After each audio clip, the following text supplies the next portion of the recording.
I'm seeing so much conversation about youth transition, and the more I see, the more I realize that none of y'all know what goes into it.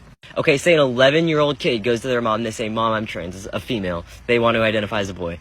Mom, I'm trans. The first step that child will take is social transitioning.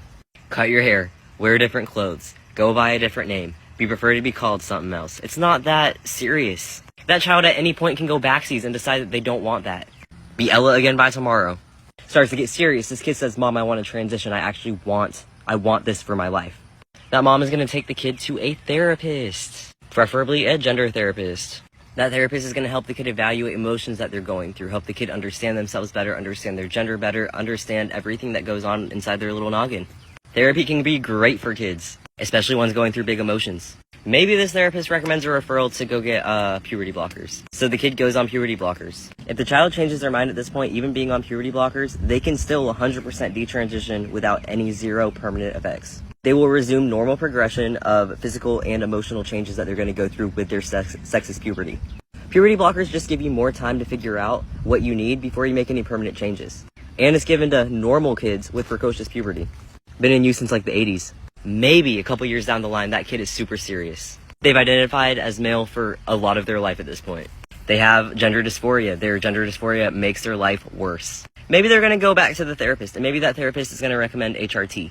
They're probably going to need mental health clearing for this. Usually a trans kid going on HRT does. You probably won't be given to this kid until ages 15 or 16 anyways.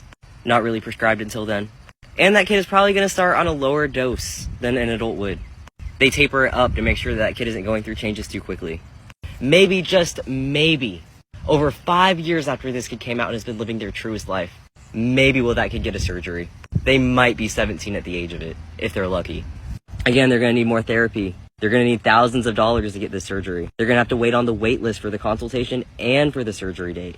This isn't just something that the child's deciding on a whim. They're not giving sex change operations to little 6-year-old kids.